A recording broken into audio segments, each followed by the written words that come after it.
পুরুষদের দোয়া কবুল হওয়াটা বড় মুশকিল হয়ে গেছে। সত্যি এটা অতি বাস্তব।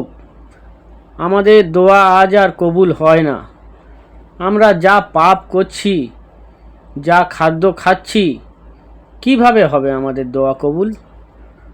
শুনুন ভাইরা ভিডিওটা, বয়ানগুলো শুনুন, আর ভালো লাগলে শেয়ার করে। কেননা দুনিয়াদারি করতে গিয়ে দোকান ও দোকান, এ ক্লাব ও ক্লাব, এ অফিস ও অফিস, আড্ডা দিয়ে বিভিন্ন বন্ধুদের সঙ্গে উঠা বসা করে করে নানা রকম খাদ্য খেয়ে ভেতরটা খারাপ হয়ে গেছে।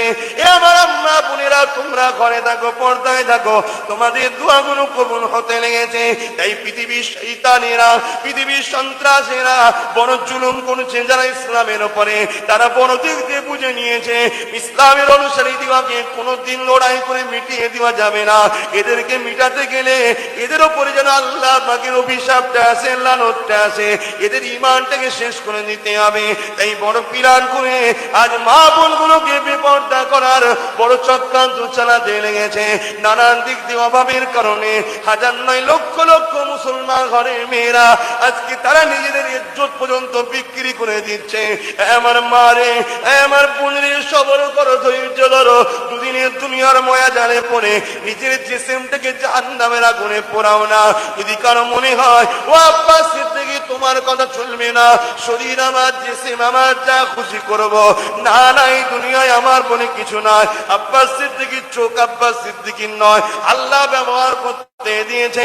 আব্বাস সিদ্দিকীর জবান আব্বাস সিদ্দিকীর নয়, আল্লাহ ব্যবহার করতে দিয়েছে। মারে বোন রে, ভাই হিসাবে বলে দিয়ে যায়, আমার তুমি মা হও, বোন হও, তোমার শরীরটা তোমার নয় গো, আল্লাহ সৃষ্টি করেছে, তোমাকে ব্যবহার করতে দিয়েছে। তুমি তোমার খেয়াল মতো চলবে বললে হবে না, তোমাকে আল্লাহর হুকুম অনুযায়ী চলতে হবে। আমার মা বোনেরা, দুনিয়ার জমিনে অভাবী সংসার যদি হয়, ধৈর্য ধারণ করো।